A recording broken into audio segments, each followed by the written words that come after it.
Okay, lyrics.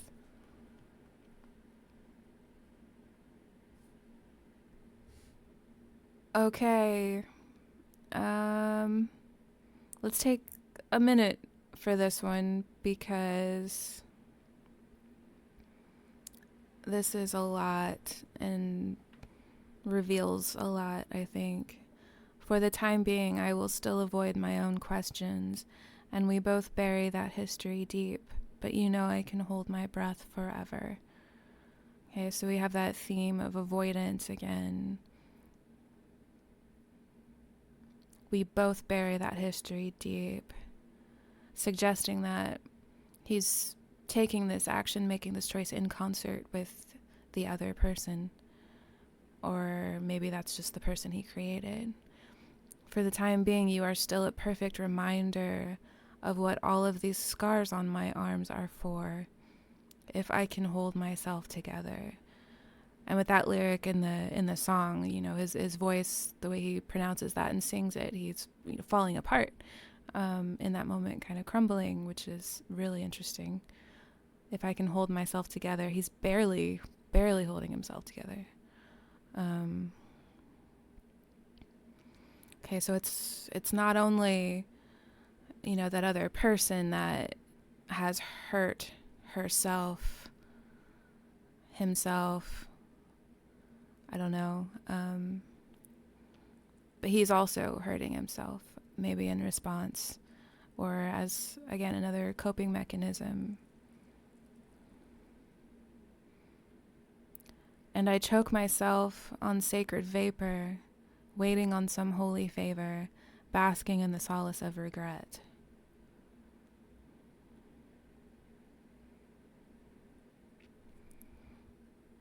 That to me feels really strongly. Again, I mentioned somewhere in the last few tracks about the idea of the way our brains try to cope with trauma is we give it meaning and we reason it out in a way that makes sense to us, especially when it doesn't make sense and there is no inherent meaning, seemingly. We tend to infuse that experience, and, you know, not only that, in the situation, it feels like he's creating an entire new life. It's like an extreme reach for the idea that sorry, I'm trying to say something. Um, it's he's trying really hard to create something in the place of that void, because that void is just eating him alive. Ooh, ooh. Sorry, anytime I see a hit on a metaphor around teeth, I'm just like, oh, maybe that's what's going on. Eating him alive buries its teeth in me. When the mouth of infinity buries its teeth in me, I'll smile through the agony for you. Sorry, I skipped something. I got excited about teeth. And it seems my hell is your high water. Wash me clean again before I pull myself beneath the waves.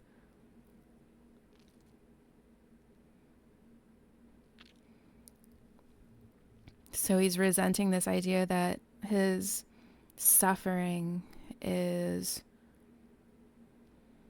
her, I don't know, not her pleasure. Surely she's not taking pleasure in his suffering. Wash me clean again before I pull myself beneath the waves. Before he takes himself out of the world himself.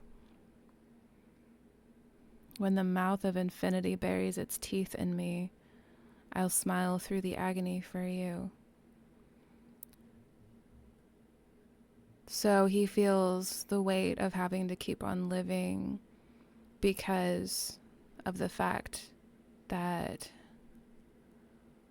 this partner, this presence, this love could not do that.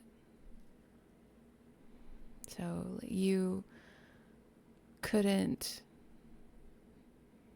make it through this life. I'm going to suffer through it for you. It's a very existential sentiment when the mouth of infinity buries its teeth in me. And it makes me think of, oh my gosh, I did a lot of classes on existentialism and philosophy in college, and I remember being so in love with Albert Camus, and the whole idea of the absurd, the idea of calling out to the universe for answers to questions that you will never get. There's just dark silence in response, no matter how hard you try or how loud you scream into that void, nothing answers back. And the whole point of life in Camus' ideas, again, this has been a while, so it's the best of my recollection. The crux of life is to adopt a perspective that everything you do is a choice that you make in spite of the fact that you will never really know why you're doing it, and the fact that there's not inherent meaning in life. You have to create that meaning. And if you look at it a certain way, that is a very liberating and joyful idea. But you can look at that same idea and plummet into a depression, because most people are more comfortable with the idea that their lives have an inherent meaning, that there is some, control going on, and that someone is holding them in the palm of his hand.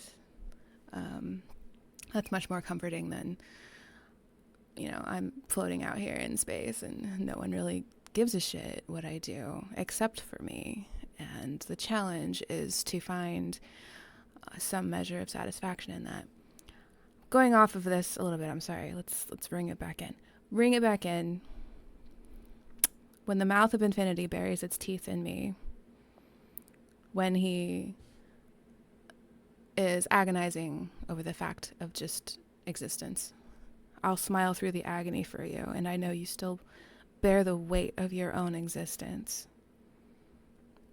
And I know you still bear the weight of your own existence.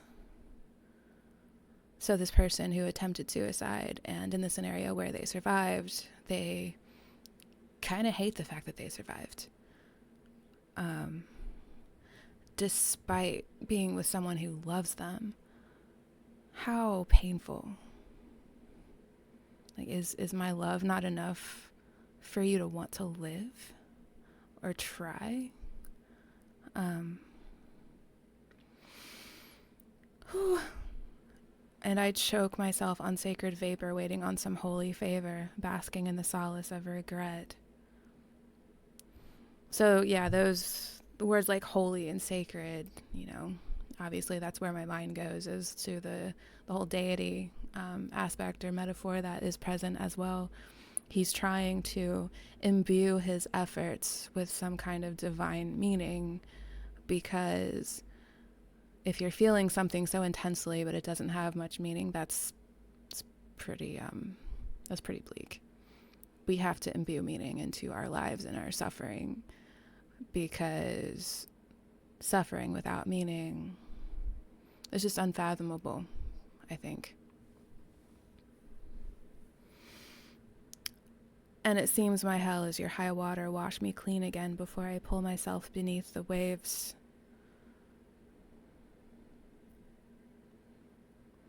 Yeah, it feels like I said, that person regrets surviving the suicide attempt, despite the fact that they have this person trying desperately to support them and get them through life. But it seems like even though he's going through hell, it doesn't move her. For the time being, I will admit my defeat again. I will accept that I can't pretend we will ever be together. I can't hold myself together.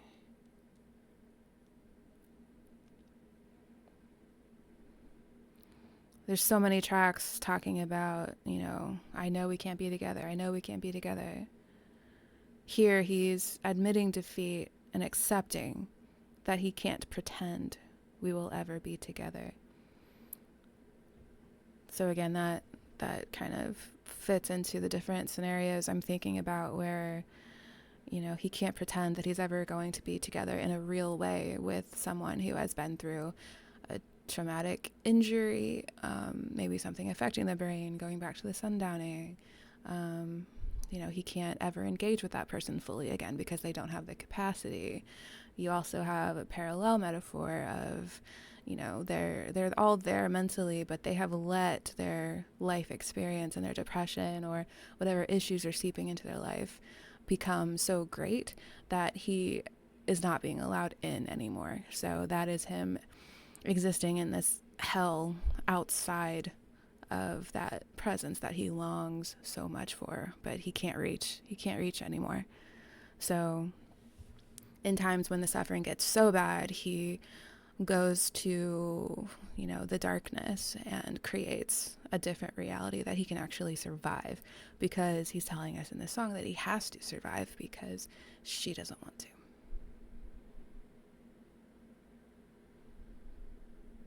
I can't hold myself together.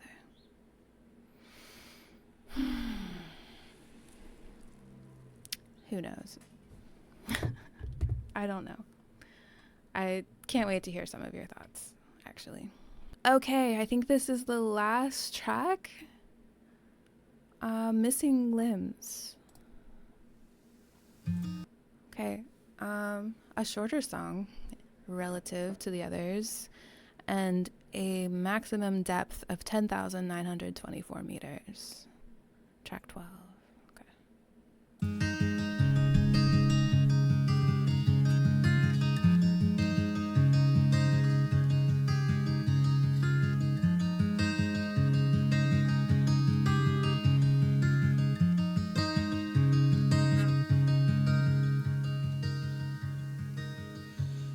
Just to let me know, if nowadays the outer realms of heaven don't keep up on the charm offensive anymore, failing to remind you what you're living for.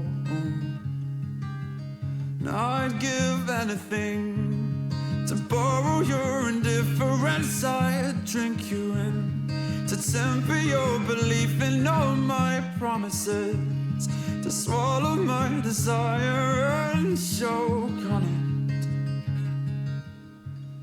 'Cause it still makes my blood run cold to remember what they did before, the stories that you never told to me.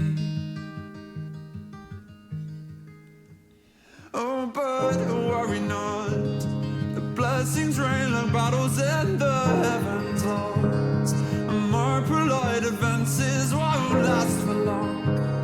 The eager apprehension is wearing off. I'd give anything to balance your conviction with certainty, to fall asleep without you lying next to me, to sever my connection with everything. 'Cause it still makes my blood run cold to remember what I did before, the stories that you never told to me. And it still makes my blood run thin to remember what you are to him. And I live like I've got missing limbs for you.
I've never quite heard it like that before. So give me a second. I'm going to look at these lyrics a little closely here. Just let me know if nowadays the outer rounds of heaven don't keep up on the charm offensive anymore.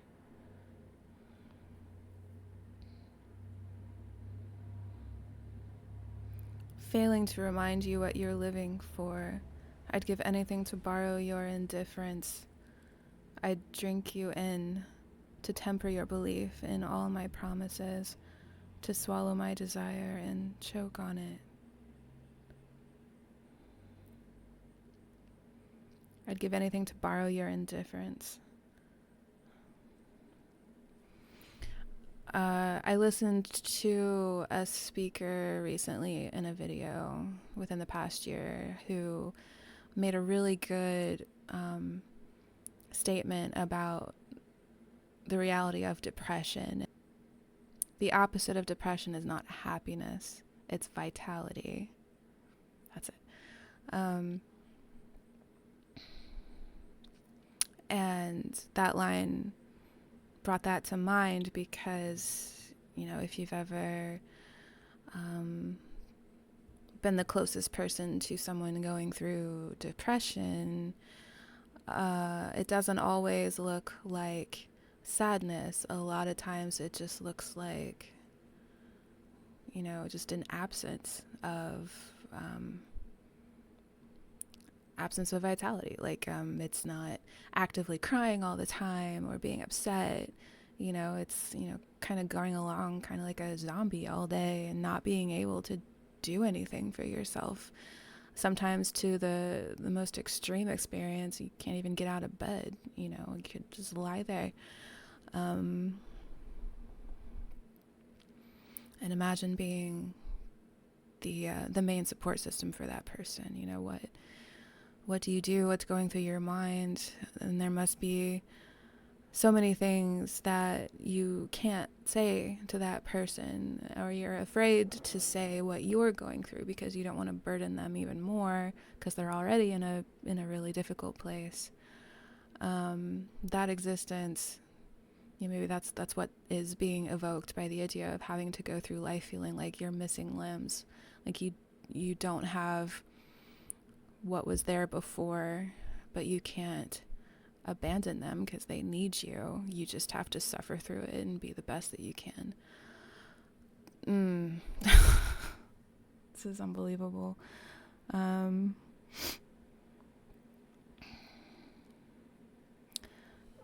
drink you in to temper your belief in all my promises, to swallow my desire and choke on it. Because it still makes my blood run cold to remember what they did before, the stories that you never told to me. So I feel like this is the first time where he's really kind of touching on, what is the origin of this person's depression or their anxiety or trauma. Maybe there is a trauma that they've never been able to heal from, even since something that maybe even happened before they got together. Maybe it was abuse of some kind. Because there's that line later in the song, it still makes my blood run thin to remember what you are to him. What happened and who is the him. I don't know. Oh, but worry not, the blessings rain on battles in the heavens' arms, and my polite offenses won't last for long. The eager apprehension is wearing off. I'd give anything to balance your conviction with certainty, to fall asleep without you lying next to me, to sever my connection with everything. That's an interesting blend of feelings to me that are kind of contradictory. What is the conviction that he's talking about? So when it says to remember what I did before, that just reminds me again earlier, I think after the first track on this album, I think is what it was, the idea that he caused whatever the big event or the big trauma is in the love of his life. that caused the injury, maybe, or that runs that kind of guilt and that feeling that he can't get away, he can't abandon this person in the place that they're in. I live like I've got missing limbs for you.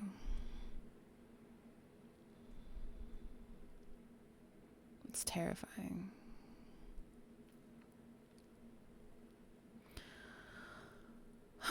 Okay, so at this point, I do want to take some time to revisit the Take Me Back to Eden album after having gone through these close listens of the first two albums to see what else comes up for me and maybe just offer some final thoughts on my experience throughout listening to these three albums.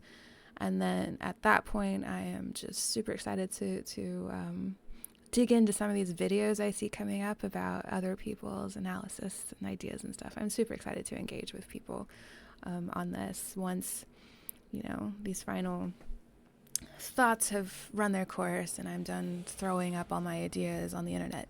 So, yeah, thank you so much. I'll be back later.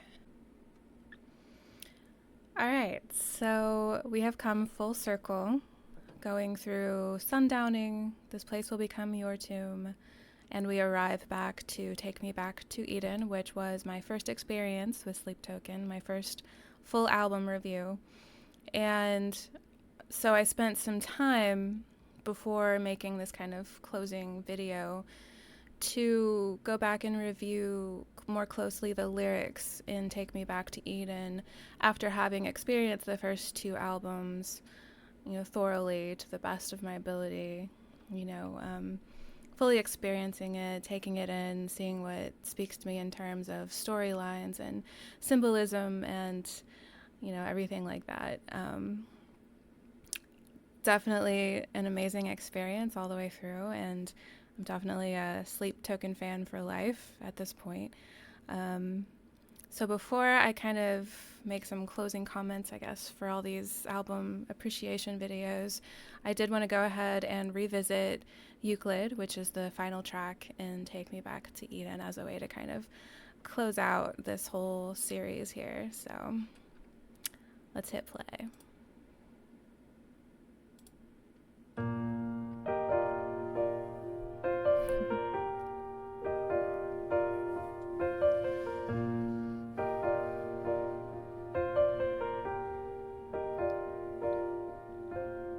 Just run it back, give me 5 whole minutes. I am thick out on the inside, burning. I've got a ghost in the hallway, grinning, and a heavy head that won't stop turning. If my fate is a bad collision, and if my mind is an open highway, give me the twilight two-way vision. Give me one last ride on a sunset skylake. Call me when you get the chance. I can feel the walls around me closing in.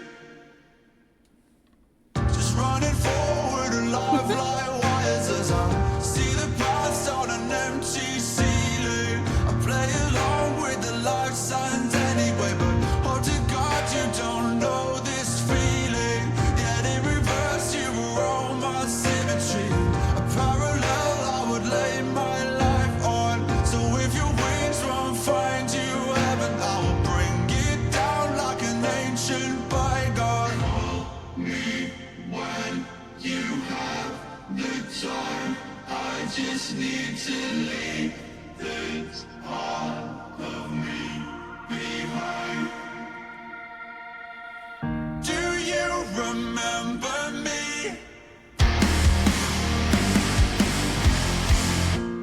When the rain gathers,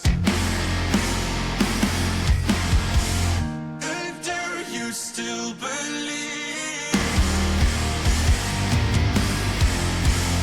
that nothing else matters for me? It's still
Okay. So, so what a amazing experience to listen to this music and be able to access what this music does to you anytime that you want. That is just something to be so grateful for. Kind of an exciting time in music. So, I will try to just succinctly and briefly share a little bit in closing about my experience of all three albums as a whole, and also maybe some new thoughts, new things that I kind of thought of after having experienced the first two albums, and how that kind of differed from, just that first impression. As I said earlier, Take Me Back to Eden was my first full album listen through, and I don't think I took the time to really review the lyrics like I decided to do in the second two album listen throughs. So I did also review lyrics to these songs to see if anything else jumped out at me. This is kind of my last ditch attempt to kind of put some things together in terms of what's happening story-wise, a lot of the symbolism and metaphors and allusions that jumped out at me, and just kind of what it did to me, what my experience was. I really value the opportunity to just have a one-to-one experience with this art, and express that before then going out and engaging with other people and seeing, what's the same, what's different in our experiences. That's going to be really fascinating as well. So, to me, certainly, Take Me Back to Eden is the album of redemption in this, three-part series. But the songs themselves, there's certain songs in this album that, to me, feel like an expression of, the voice being on his last leg in terms of what he's trying to do to get by, to survive in his life. There are songs that, to me, allude to different kinds of addiction and substance abuse and just things to try to get him by. That kind of message came across in earlier songs as well, but this one in particular, I would say Aqua Regia, Summoning, Ascensionism even, those three definitely, to me, sound in both music style and lyrics, an escape, a complete dissociation from what's going on and what he's dealing with in his life. It's like the beginning and most of the progression of this album, he's still in that really dark place.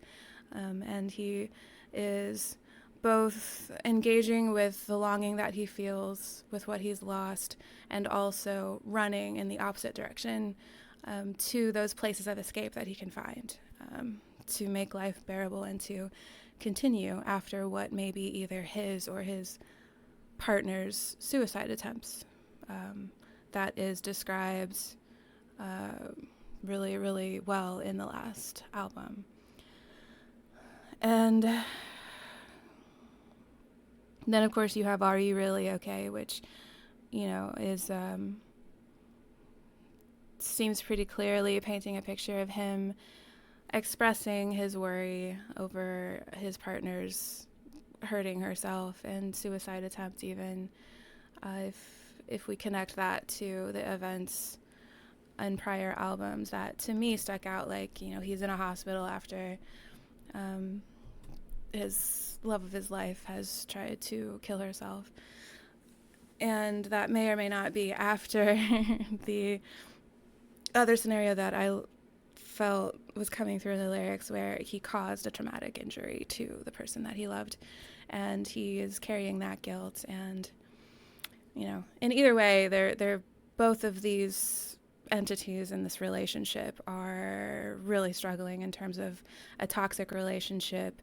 She has a past that has caused her massive anxiety and depression and, chronic depression to the point of wanting to end things. But that could also be him talking about himself and his own experience with depression and suicide ideation, that kind of thing. So that's what's fascinating. I feel like there are so many different things that come through, different scenarios that come through, and it doesn't even matter which one you choose. They're all like really powerful and meaningful, and they express something that is very real and very powerful, no matter what kind of interpretation you take out of it. Let's see. So we get through and we get to the track Rain, which is, to me, a really huge shift in the tone and the feeling of the album and the music. The lyrics, certainly, it's kind of this first tone of brightness and positivity, because to me, this is the point where the voice has met someone new that is taking them out of that darkness for the first time in what seems like a really long time. You know, he's been drowning, you know, for a really long time.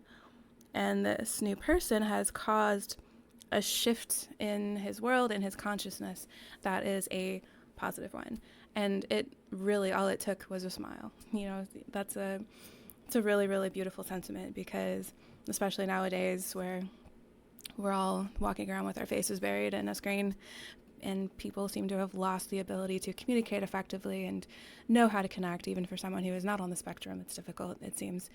And even though we're just surrounded by people all the time, everyone is so chronically lonely, it seems, because we've lost this ability to connect in some really natural and organic way. Everything is so... There's so many barriers put between us and other people that are, whether it's digital or emotional or, you know, traumatic. It's easy to just kind of hide yourself away and only interact with the world through the internet.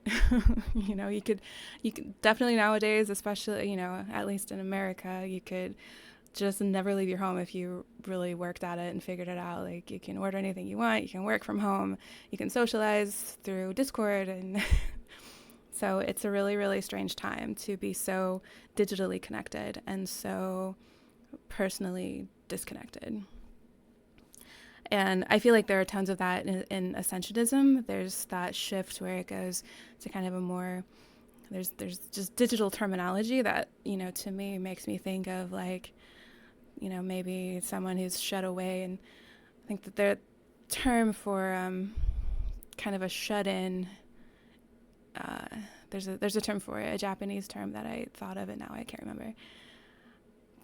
I don't think it's an otaku. I'll have to look it up. But it's this, you know, this phenomenon where the more you know, let yourself be a homebody, the more that that feeling intensifies, where you don't want to go out and challenge that. And I have some really, really real experience with that as someone with social anxiety. Like, if I don't challenge myself and don't challenge my anxiety regularly, it is so easy to just get comfortable in that comfortable space and just kind of just never challenge the comfort level, and never do anything that's kind of scary or anxiety inducing. I will intentionally go do things that scare me socially, because of what happens after I successfully navigate that, which is a huge boost in confidence, a realization that I can handle the anxiety if I just let it do its natural thing, you know, let it go up, ride that, you know, heightened anxiety, know that I'm okay, and then let it fall down naturally. If you don't challenge that, then you just get inside your head and you become so convinced that your anxiety is going to eat you alive if you don't stay in your comfort zone. And and that's a scary thing, I know. How did I even get sorry, how did I get on that topic? Anyway, yeah, coming back to how things hit me, like, these are things that came out for me, especially in that scene in Rain, where you meet someone new and it kind of wakes him from that state where he's just constantly doing laps in his mind between grief and escape and longing and worship, and then back to grief. And it's just, yeah, that's the bright shift in the album.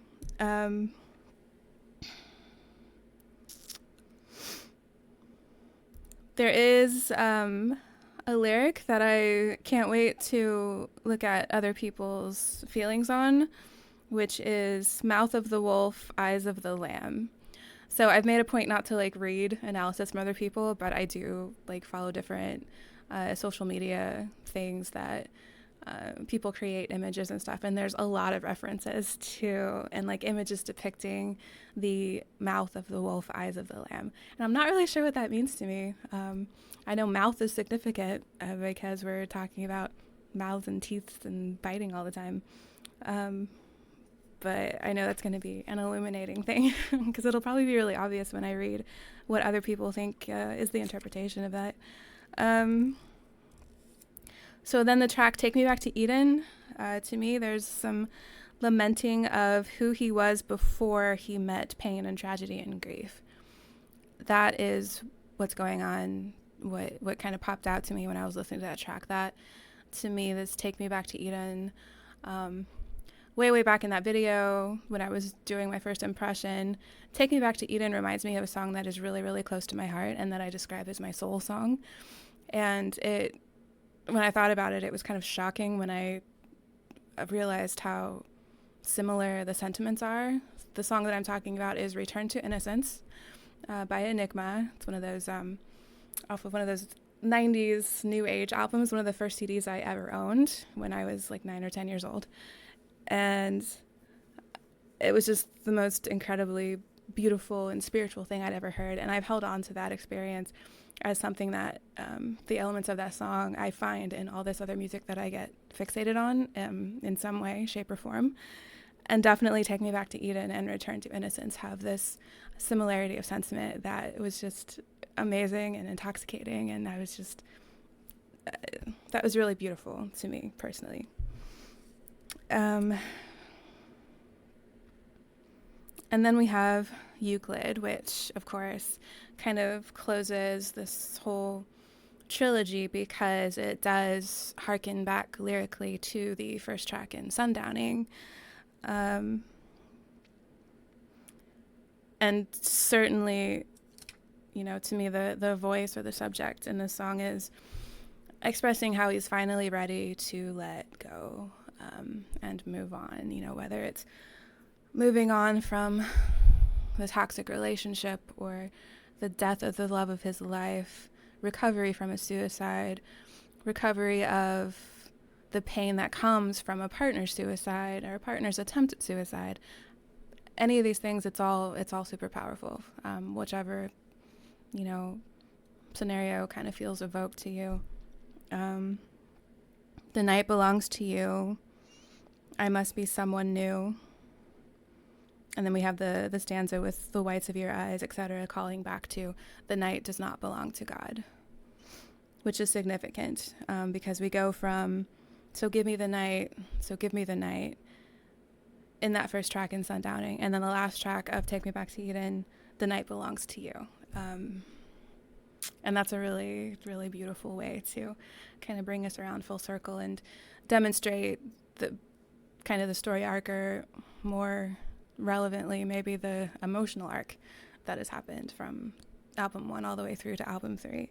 So letting those thoughts ruminate, you know, to me, so give me the night, the feelings being expressed in that first track in Sundowning is kind of this beginning of dealing with a sadness that is so great. You know, he's saying, I can't have you, so at least let me indulge in my fantasies at night. And that opens up all this space for these songs that are alluding to a presence that he's longing for, that to me, it feels like he's creating presences in his fantasies, which come alive at night, you know, through dreams. He can relive things, relive the best times of his life, even though he's not going to be able to access those times again. So in the middle of the night, you know, the only thing he has is that time.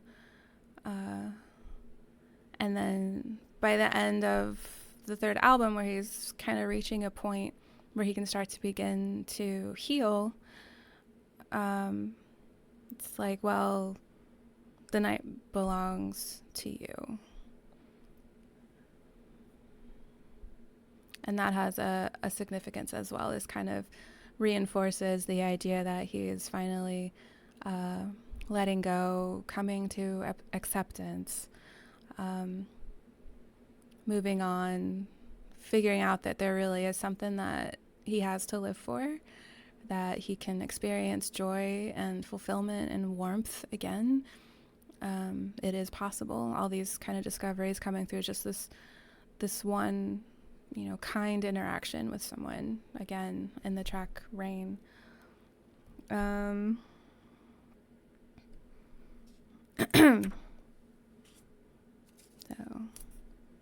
these thoughts look a little more disjointed, but I might have been out of order. The lyrics in Granite, I've been stuck on this idea since the first album listen that the big traumatic event that occurred was an accident that happened on the road that maybe he caused and mortally injured the love of his life. There are a lot of songs that make that scenario come alive for me personally and my interpretation of lyrics.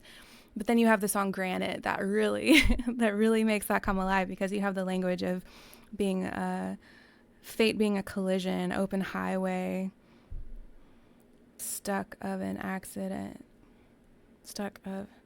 can't read my writing, I'm sorry. But yeah, that to me just reinforced that kind of scenario for me. And again, all these different scenarios, it doesn't really matter like which one is correct, if there even is one that's correct, but they all evoke differing and also similar emotions. That is just a really awesome experience when paired with the music. They all work, you know what I mean? So across all three albums, there are these definitely like at least 4 main subjects or entities that the lyrics and the music bring out for me personally. You have the voice, which I explained in an earlier video. I like to distance the subject that is singing from like talking it's vessel saying this or that, although it is a universal vessel as well. I like to call it like the voice, like the person speaking, and kind of making it an every man every woman kind of scenario. And then the really fascinating, probably the most fascinating aspect that jumps out at me is the subject of some of these songs seeming like about a split self, an interior subconscious that was split from the ego as a way to deal with trauma over time. Because I talked about how the brain is phenomenal at helping us through intense pain, whether it's emotional pain or physical pain. It will distract us. It will forget it. It will, over time turn it into something else that feels more reasonable to our brains and our logic and our paradigm. You can fit that into your religion. You say, something really terrible happened. Well, it happened for a reason. God works in mysterious ways, all kinds of things that kind of make us feel better, even though the pain is really intense and it doesn't actually ever go away, no matter how much you try to reason through it, So that appeared after the trauma or, whatever happens. And then you have the existing love of his life who attempted suicide, was hurt, is the other side of this toxic relationship that is just going back and forth, tearing each other apart, but being caught in such intense love and attachment. There's that sentiment where the voice recognizes that they're just both really, really scared to be alone. So they put up with, this toxic craziness that's going on, even though it is so bad that either one of them or both of them have wanted to end their lives. I think there was a commenter suggested that Fall for Me isn't about necessarily his partner's suicide attempts, but his own, which is really interesting too. I can see that too, coming back to, the lyrics, even the video itself depicting that basically intense existential crisis. To me, it was like from the perspective of the person whose loved one attempted suicide or maybe succeeded in suicide, and him grappling with that nightmare.